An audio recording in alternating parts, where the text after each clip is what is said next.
할렐루야. 오늘 마태복음 14장 22절에서부터 36절 말씀, 이적과 치유를 가능케 하는 믿음이라는 제목으로 여러분들과 함께 은혜를 나눠보고자 원합니다. 우리가 이제 예수께서 메시아와 왕으로서 행하신 이적들이 소개되고 있는 우리 마태복음 14장을 우리가 살펴보았습니다. 우리는 전에 오병이어의 기적을 소개하고 있는 부분을 13절에서부터 21절에 이미 우리가 나누었고요. 오늘은 예수님께서 무리를 걸으신 이적과 게네사렛에서의 치유 이적을 소개하고 있는 내용으로 되어 있는 이 본문을 함께 나누고자 원합니다. 여러분, 예수님께서 무리를 걸으신 이적은요, 예수님 자신이 천지 만물의 창조주요 통치자로서 이 죄악에 빠진 모든 인류를 건져내실 수 있는 능력의 구원자라는 것을 우리에게 보여주시기 위함이었습니다. 오늘 말씀을 우리가 세 대지로 나누면, 첫째, 무리를 걷는 믿음, 22절에서부터 29절 말씀이고요. 두 번째는 의심과 불신으로 인한 믿음 상실과 두려움, 이 30절에서부터 31절 말씀 되겠습니다. 셋째는 간절한 믿음에 따른 치유에 대해서 우리가 32절에서부터 36절 말씀을 나누고자 원합니다. 오늘 예수님께서 무리를 걸어서 제자들이 두려워하고 있는데, 그 호수가 바람에 폭풍이 치니까 얼마나 놀라겠습니까? 그들이 혼미백산에서 다 죽게 생겼을 때 예수님이 바다 위를 그 호수를 걸어서 오니까 제자들이 유령인 줄 알고 있었죠.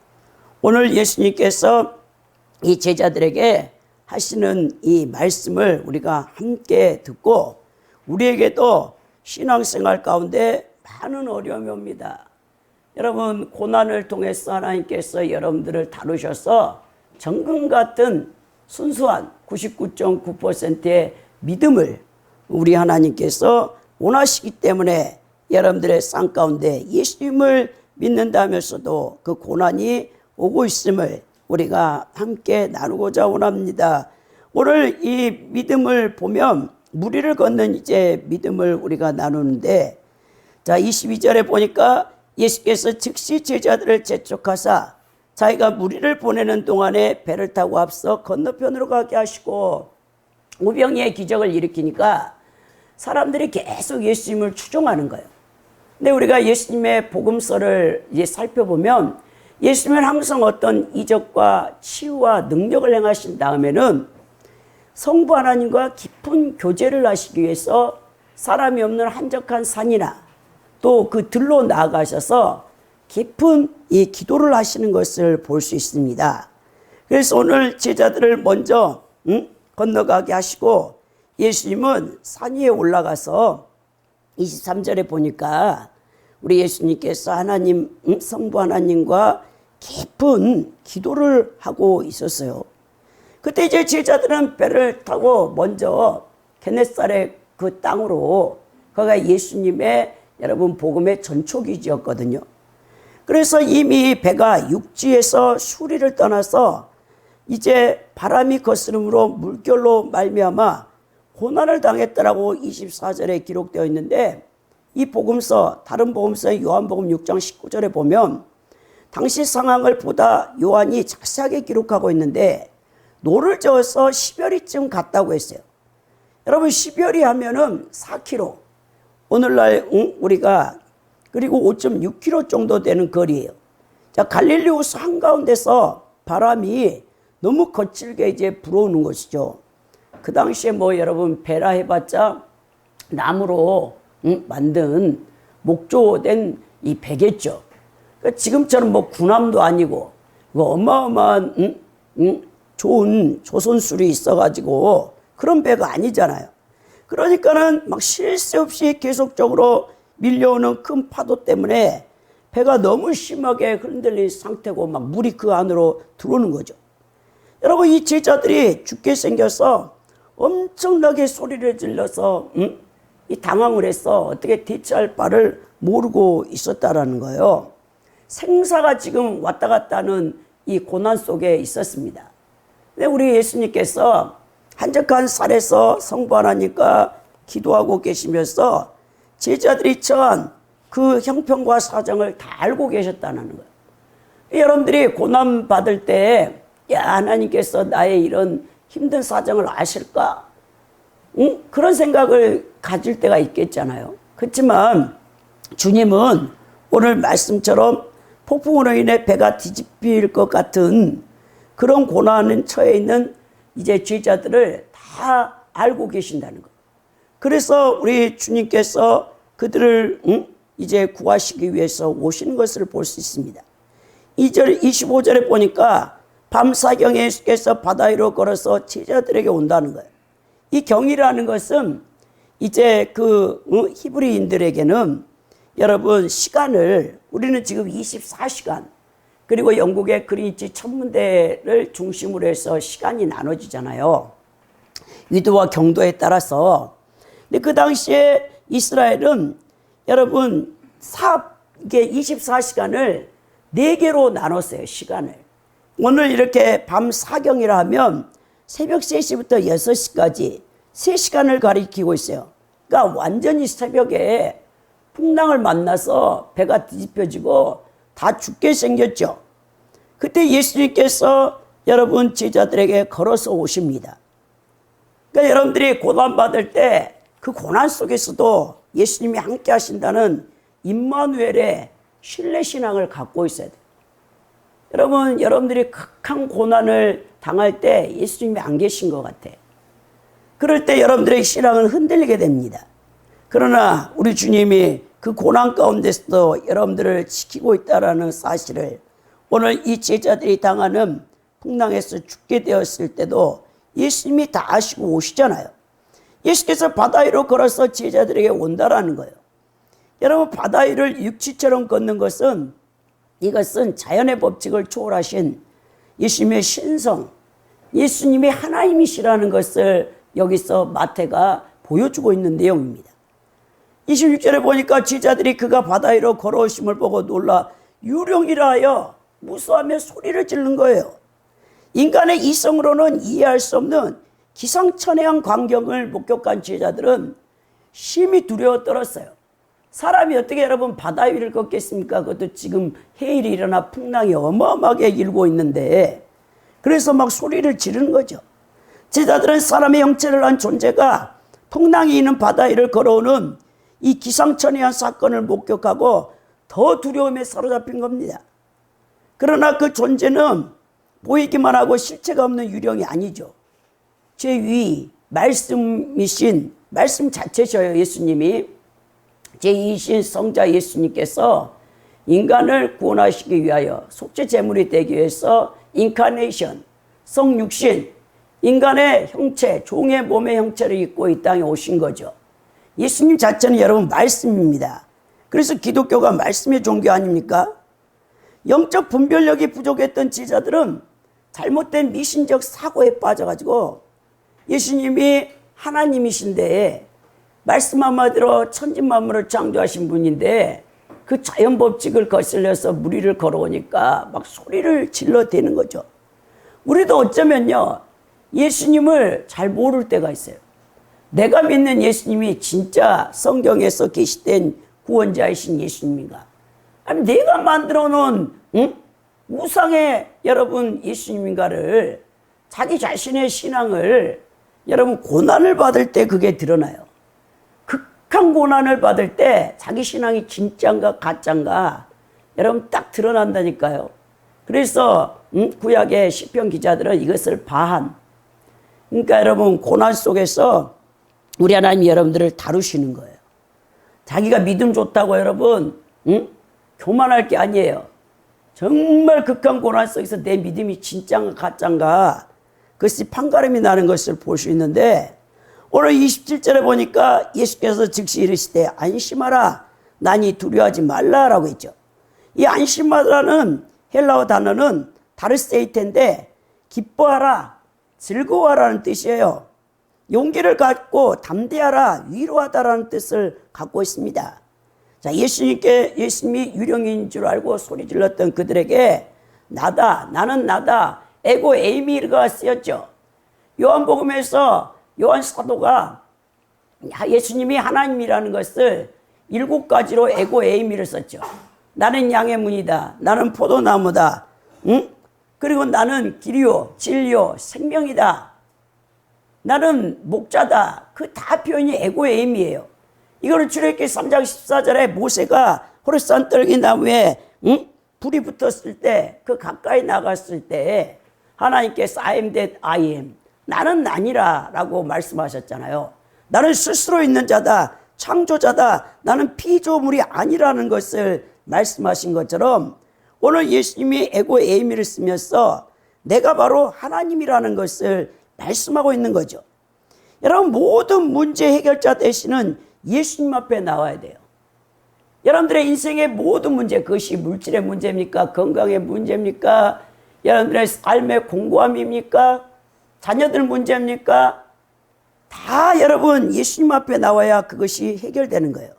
예수님께서는 지금 이 순간도 여러분 풍랑이는 바다 같은 세상에서 두려워 떨고 있는 크리스찬들에게 너는 내게로 나와서 네가 그 고통하는 바를 다 여러분 십자가 앞에 내려놓고 예수님 앞에 그 문제를 아랠 것을 우리에게 명령하고 계십니다.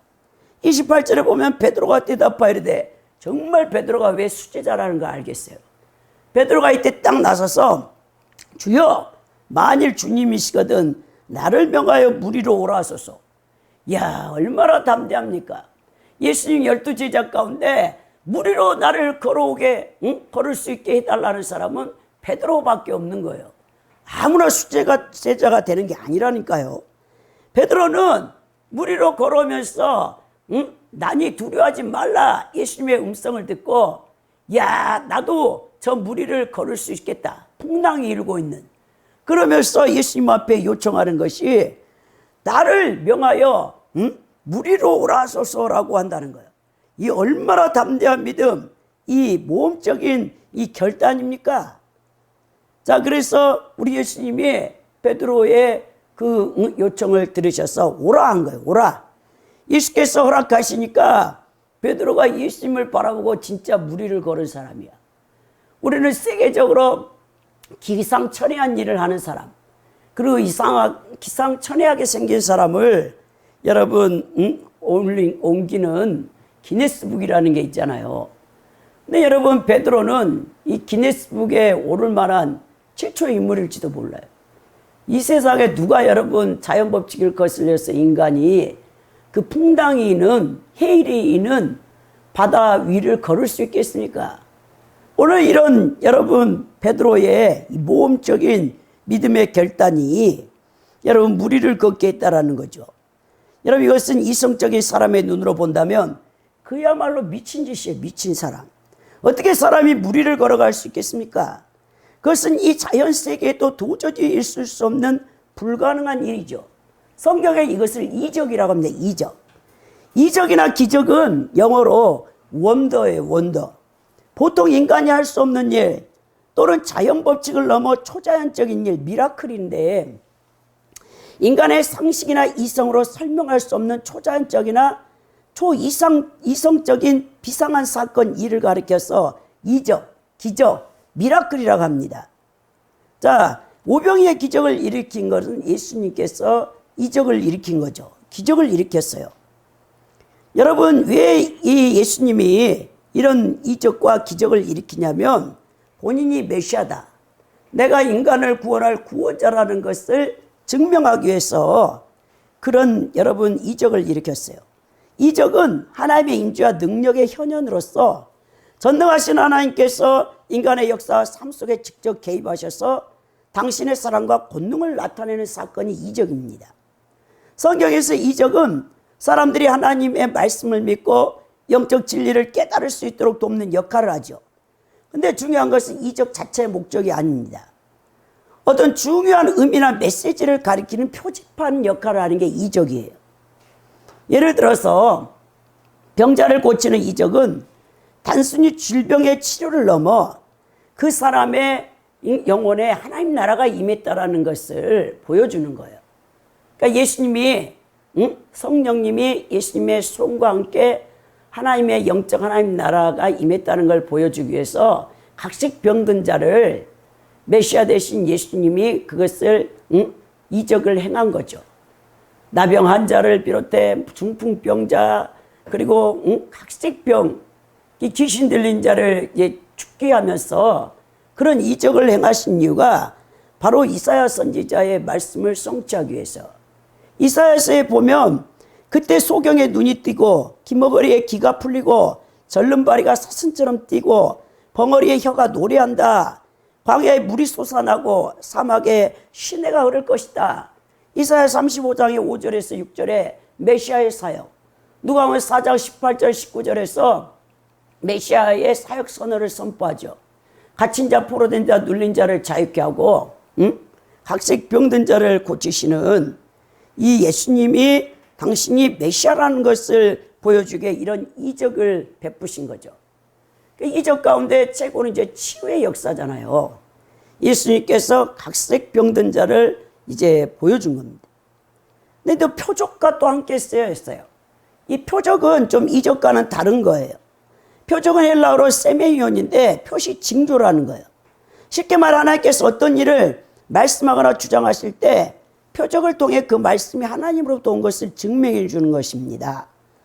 그래서 믿는 자에게 따른 표적이라 해서 마가복음 16장 17절에서 18절에 너희가 곧 예수 이름으로 귀신을 쫓고 새 방언을 말하고 그리고 뱀을 집고 무슨 독을 마시더라 해를 받지 않고 병든 자에게 손을 얹고 기도한 즉 나음을 이루리라 했어요. 복음 전파자가 너가 전하는 예수 그리스도가 참된 하나님인 것을 표적으로 그렇게 나타내 보여주는 성령님이 복음 전파에 따른 표적이 이렇게 나온다라는 거죠. 오늘 여러분 베드로가 무리를 걸었습니다. 이건 이적이에요, 이적. 그 미친 짓을 한 것은 베드로가 실제적으로 바다 위를 걸음으로써 그의 행위가 결코 미친 것이 아니라는 것을 증명했다는 거예요. 여러분 이 기적이나 이적을 여러분 체험할 이 믿음은 바로 이런 거예요.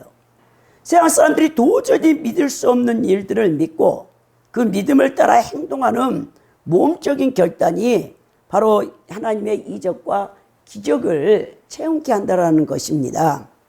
그래서 여러분들이 정말 이 극적인 나의 인생이 완전히 패러다임, 이 변혁이 올 수 있는 그런 어떤 이적 또 여러분 그런 미라클을 맛보기를 원한다면 여러분 자신을 온전히 다 예수님 앞에 내던져야 돼요. 근데 그런 믿음을 갖고 있는 사람이 없어요. 예수 전도단의 창시자였던 하와이에 그 예수 전도단 학교를 세운 노랭 커니맹 목사님이 있어요. 소천하셨는데 그분이 믿음을 정의하기를 벼랑 끝에 서서 절벽에 뛰어내리는 것이라 했어요.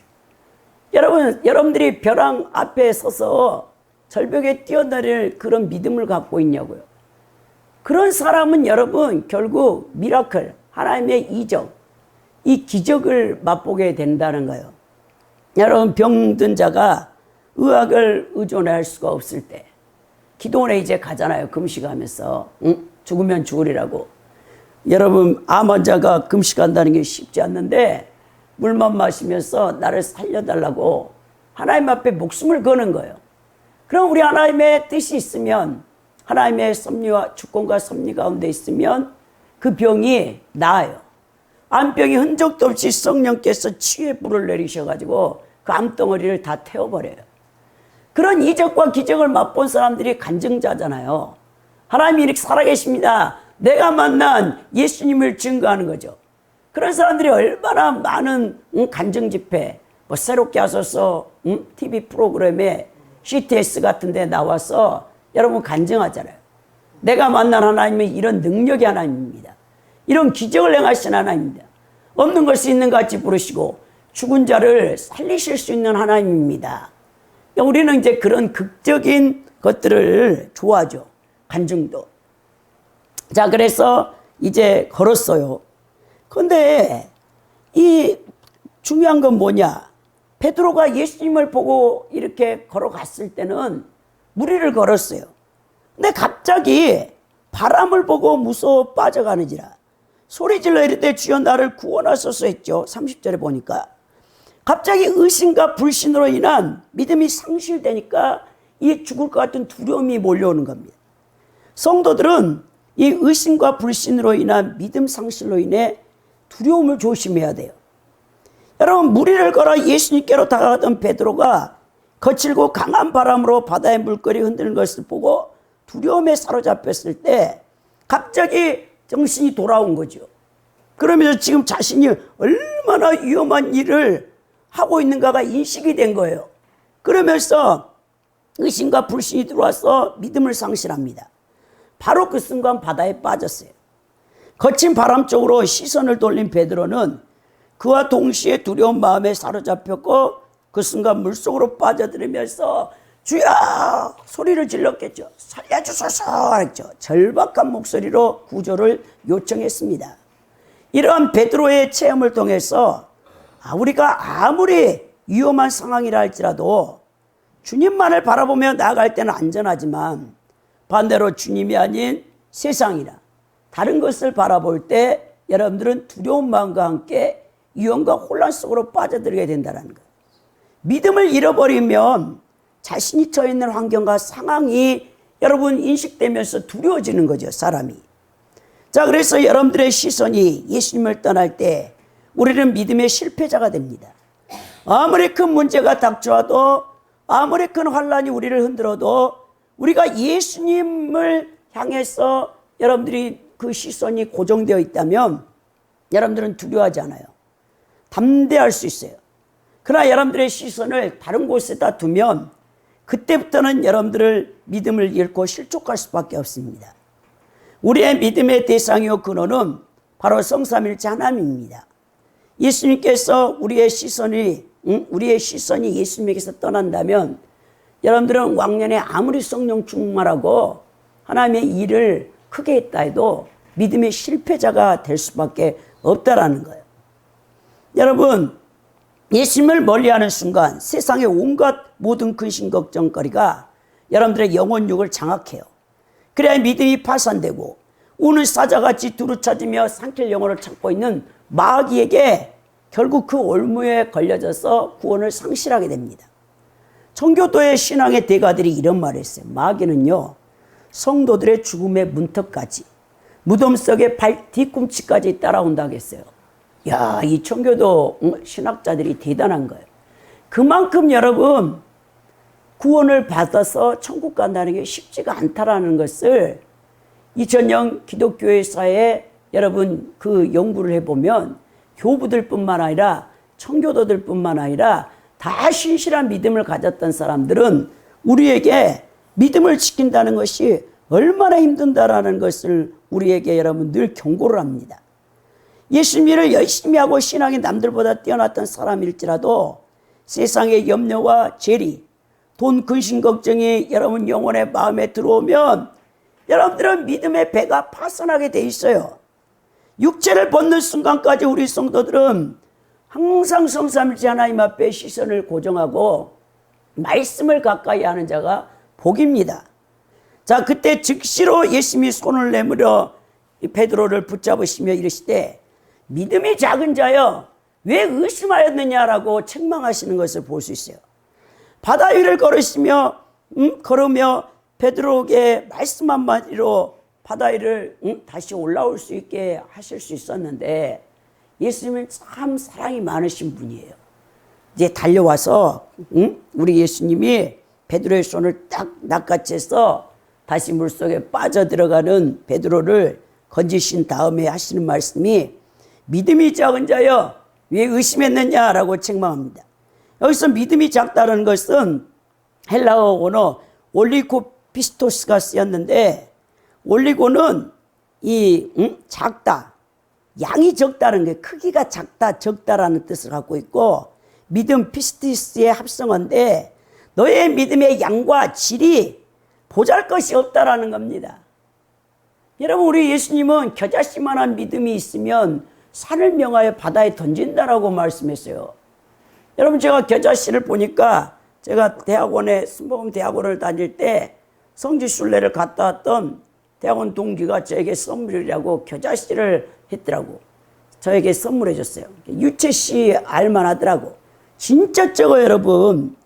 근데 예수님은 복음서에서 겨자씨만한 믿음이 있어도 바다에, 산을 명하여 바다에 던진다 했는데, 우리의 믿음이 오늘 베드로를 책망하신 것처럼 네 믿음의 양과 질이 정말 보잘것이었구나라고 말씀했다는 거예요. 여러분, 올리고 피스토스가 성경에 총 5번이 사용됐어요. 다 제자들을 책망할 때 하신 말씀이에요. 마태복음 6장 30절, 마태복음 8장 26절, 14장 31절, 16장 8절, 누가복음 12장 28절에 제자들을 책망할 때 어찌 그렇게 믿음이 없느냐라고 했다는 거죠. 따라서 이 말은 큰 믿음을 가져야 할 자들이 예수님 기대에 미치지 못하는 너무나도 하찮은 믿음을 갖고 있다는 것입니다. 왜냐하면 그들은 3년 6개월 동안 예수님을 따라다닌 거예요.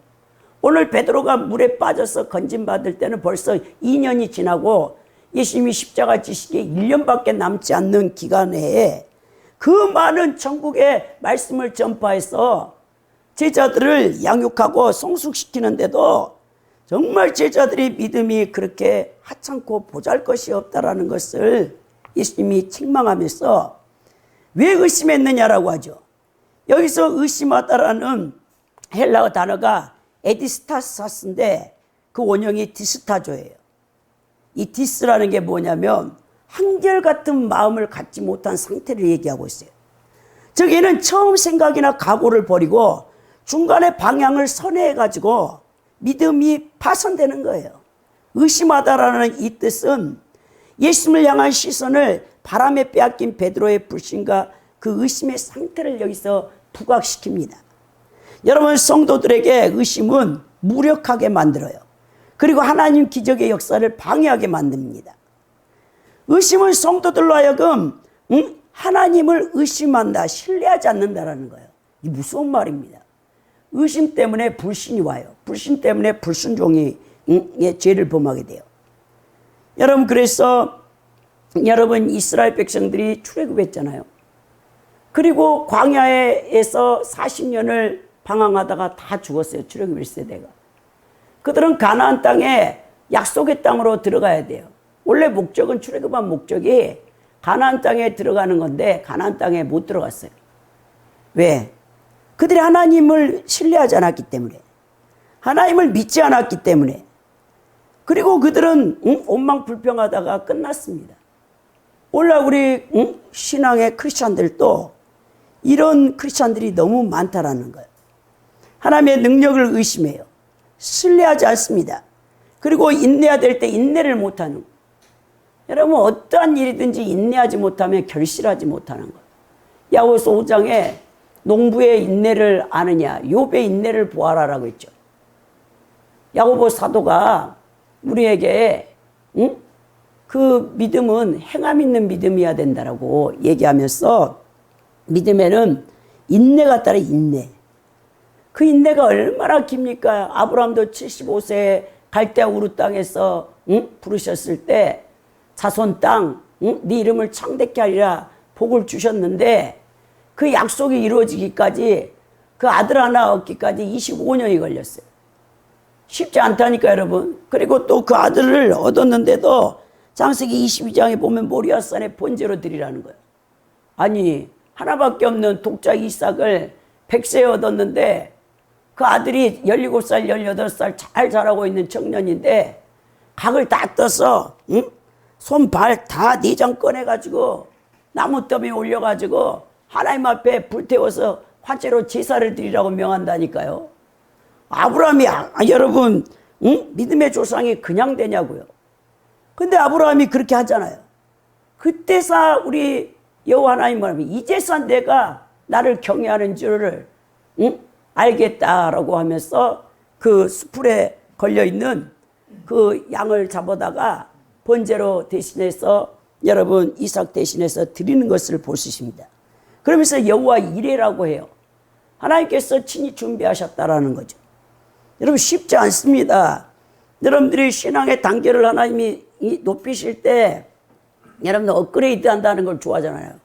컴퓨터도 업그레이드 하세요, 버전을. 여러분 신앙도의 버전을 업그레이드 시키기 위해서 하나님이 정확하게 그 주권과 섭리 가운데 여러분들을 다루세요. 쉽지 않습니다, 여러분. 저도 그렇게 계속해서 연단을 받으면서 이 신앙을 하나님께서 키워가는 것을 볼 수 있는데, 그래서 이제 베드로를 끌고 오셔서 호미백산한 제자들에게 배로 올라오셔서, 그러니까 바람이 잠잠해져 버려요. 예수님이 한 말씀으로 그냥 바람아 잠잠하라니까 바람이 잠잠해져 온다니까요. 그치는지라 그랬죠. 그치다라는 이 뜻은 코파조라는 단어가 쓰였는데 자르다 끊어내다라는 뜻이에요, 여러분. 마치 칼로 잘라내듯이 완전히 그 폭풍이 멈춰가지고 바람 한 점 없는 그런 바다가 된 것이죠. 그토록 흉흉하던 바람이 일시에 완전히 멈췄다라는 거예요. 이걸 통해서 그들이, 제자들이, 야, 예수님은 하나님의 아들이신다라고 막 경배하고 엎드리고 난리가 났어요. 근데 마태는 그렇게 예수님을 이제 칭송하는 걸로 33절에 절하고 예배한다고 되어 있는데, 마가복음 6장 51절, 52절에서는 다르게 기록하고 있어요. 이 제자들이 단지 그들이 심히 놀라고 있다라고만 기록합니다. 마음이 둔해가지고 하나님이라는 것을, 하나님의 아들이라는 것을 못 깨닫는 거죠. 그러니까 제자라고 해서 다 제자가 아니에요. 12제자 가운데 어떤 부류는 정말 예수님이 말씀 한마디로 그 바다 풍랑도 잠잠케 하는구나, 정말 하나님의 아들입니다라고 그렇게 반응을 했는데, 어떤 부류 제자 가운데는 야, 놀라고 그냥 마음이 완악해서 둔해가지고 인정을 안 해. 똑같습니다, 여러분. 여러분들이 어떤 기적과 이적을 맛본다고 해서 신앙이 급속도로 여러분 자라서 하나님 앞에 순종하는 사람이 있는가 하면 절대 순종 안 하는 사람이 있어요. 여러분, 나병 환자 10명을 고쳐줬죠, 예수님이. 근데 그때 9명은 다 어디로 가버리고 사마리아인 나병 환자가 달려와서 예수님 앞에 무릎 꿇어 절하면서 예수님 앞에 제자가 되겠다니까 예수님이 너희 동네에 돌아가서 편안하게 살고 예수님 복음을 증거하라고 하면서, 근데 9명은 어디 있느냐 그러죠. 오늘날 마찬가지입니다. 아무리 큰 이적과 기적을 맛본다 해도 하나님을 신뢰하며 믿는 믿음이 생기느냐? 그렇지 않을 수도 있어요. 저는 어떤 부흥 목사님한테 부흥사 목사님한테 얘기를 들었는데, 암병이 나음 받았어. 그 목사님이 기도를 해갖고. 근데 이 환자가, 고침받은 성도가 감사한 건 딱 5만 원 하고 예수님을 떠났어. 그리고 그 건강한 몸으로 세상을 지키다가 1년 만에 머리에서 발까지 다 암이 퍼져서 죽었다는 거예요. 여러분, 그런 사람도 부직입니다, 여러분. 그리고 여러분, 중요한 것은 모든 문제는 밖에서 있는 게 아니에요. 내 안에서 문제가 있어요. 내면에 문제가 있어요. 아무리 여러분 힘든 이 일이 있다 할지라도 내 마음이 예수님과 함께 있으면 여러분 그것은 힘들지 않아요. 잠언서 4장 23절에 뭐라냐? 무릇 지킬 마음보다 더욱 내 마음을 지키라. 생명의 근원이 예수남이라 있어요. 이는 마음에서 여러분들이 요동하기 때문에 밖에 있는 문제가 크게 보이는 거예요. 근데 내 마음이 예수님 말씀에 그 진리의 반석 위에 신앙의 집이 지어진 사람은 어떤 풍수가 나고 환란이 바람이 불다 할지라도 무너지지 않는다라고 예수님 마태복음 7장에 말씀하고 있잖아요. 우리 마음속에 예수님이 왕으로 자정하고 계신다면 여러분들은 외부적인 그 어떠한 문제에서도 넘어지지 않아요. 근데 여러분들의 마음이 벌써 요동했기 때문에 작은 문제에도 여러분들이 넘어지는 것을 볼 수 있다라는 거예요. 여러분, 이렇게 이 의심과 불신이 두려움을 가져오면서 하나님을 놓게 됩니다. 세 번째는 보면 간절한 믿음이 치유를 받게 돼요. 오늘 32절에서부터 36절에 보니까 이제 게네사렛로 갔죠. 자, 그때 사람들이 예수님의 소식을 다 알고 있었어요. 이분이 각색 병을 고치고 죽은 자를 살린다는 걸 다 알고, 근방에 뚜렷 통지해요. 사람들을 보내가지고 예수님이 오셨으니까 병든 사람들을 다 예수님 앞으로 데리고 나오라라고 다 통보를 하는 거예요. 마을에 병든 사람들을 다 데리고 예수님 앞으로 왔습니다. 여러분, 그래서 예수님께서 그들을 다 고쳐주는 것을 볼 수 있는데 36절에 보니까 예수의 옷자락에 손을 대게 하시기를 간구하니 손을 대는 자는 다 나음을 입었다라고 되어 있어요. 여러분, 이 병든 자가 이 육체적인 병만 받은 게 아니고 구원까지 받았다라는 이 원어가 헬라 원어가 쓰였는데, 이때 병자들은 여러분 영혼 육이 다 치유받았습니다. 전용 구원을 받은 거예요. 근데 예수님께서는 예수님의 옷가에라도 손을 대면 병 고침을 받을 수 있다라는 그들의 믿음을 긍휼히 보신 거예요. 가상히 보시고 그런 은혜를 베푸셔서 그 병의 완전한 치료를 해준 것을 볼 수 있습니다. 우리가 다른 복음서에 보면 12해 동안 유출병, 피를 흘리는 여인이 있었어요. 여러분, 사람의 몸이 피가 계속 나오는 거예요. 12년을. 의원을 찾아다니고 돈을 다 써버렸어요. 그리고 여러분, 구약의 율법에 보면 유출병이 있는 사람은 가족들과 같이 살지도 못해. 가족 집에서 다 쫓겨났어요. 그 여인의 형편 사정이 얼마나 고통스럽겠습니까? 12해 동안 혈루병이라는 것은 계속 하혈을 통해 피를 쏟아내는 거예요. 사람이 여러분 그렇게 피를 많이 쏟아내면 죽을 수밖에 없는 여인이, 예수님 그때 이 여인을 고치려고 한 게 아니에요. 해당장 야이로의 딸 12살 먹은 외동딸이 죽어서 그 딸을 고쳐주게 가는 도중에 이 예수님 뒤에 옷자락을 붙잡았잖아요. 근데 예수님의 능력이 나갔어요.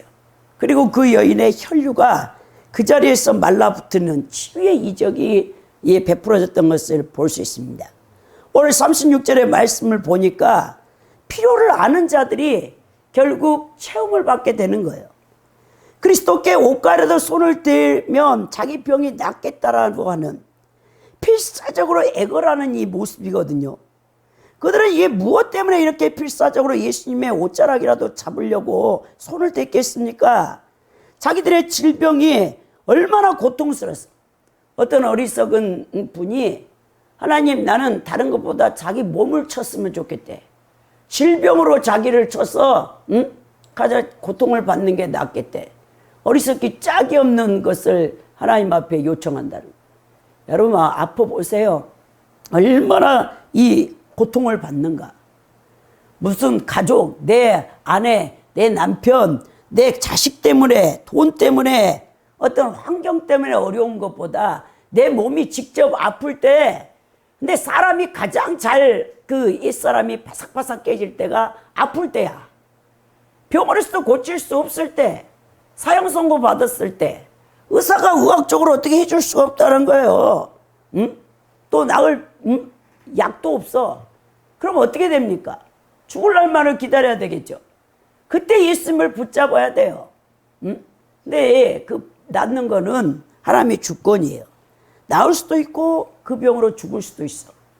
그렇지만 그 병이 왔을 때 정말 주님 가까이 나아가야 돼요. 이제 내 모든 인간의 방법, 세상 방법을 내려놓고, 히스기야 왕이 그랬잖아요. 고칠 수 없다라는 거예요, 왕을. 이사야 선지자가 죽게 된다라는 거예요. 근데 히스기야가 그 모든 의원, 내노라는 그 의원들을 다 물리치고, 인간의 방법, 의학을 다 물리치고 벽을 바라보고 통곡했다 했어요. 벽을 바라봤다는 것은 여호와 하나님 한 분만을 붙잡는다는 거예요. 그래서 여러분, 히스기야가 15년을 연장받고 자기의 왕위를 이어받을 므낫세 아들을 낳게 되는 것을 볼 수 있는데, 여러분, 그 질병 때문에 고통받는 사람들, 이처럼 자신의 필요를 아는 자들이 예수님 앞에 나가서 그 필요를 체험받을 수 있다는 것입니다. 마태오 7장 8절에서 구하는 이마다 얻을 것이요 찾는 이가 찾을 것이요 두드리는 이에게 열릴 것이라. 즉 자신에게 무엇이 필요한지조차도 몰라서 구하지도 않고 찾지도 않고 두드리도 않는 자에게는 아무것도 주어지지 않는다는 겁니다. 사랑하는 성도 여러분, 우리는 모두 영적으로 민감하여서 여러분들의 필요가 무엇인가를 느낄 줄 알아야 돼요. 자신의 손가락이 잘려나가도, 기가 떨어져 나가도, 코가 잘려나가도 아무것도 못 느끼는 사람이 나병 환자예요. 나병 환자.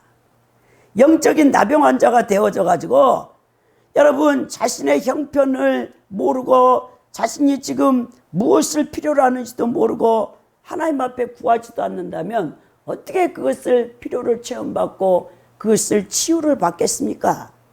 오늘 말씀을 요약하자면 무리를 거둘 수 있는 이 믿음은 모험적인 믿음이에요.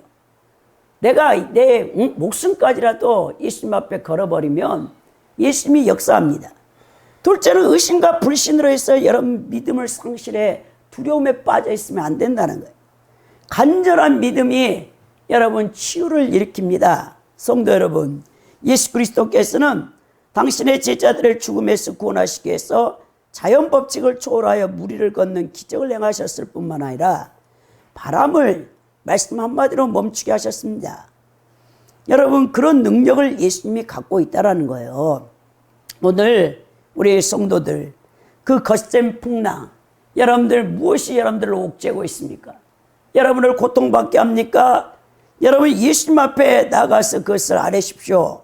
예수님을 절대적으로 신뢰하셔서 여러분들이 불신과 의심을 버리고 여러분 믿음을 여러분 파산하지 않도록 마음을 지키고 언제나 두려움 없이 성령 충만한 가운데 이 땅에서 담대하게 살아가시기 바랍니다. 정말 예수님을 향한 간절함으로 구하고 찾고 두드릴 때 여러분 영혼육이 치유받을 뿐만 아니라 여러분들의 필요가 채워질 줄 믿습니다. 모두가 이런 하나님의 큰 사랑을 받는 분들이 되기를 예수 그리스도의 이름으로 축원드립니다.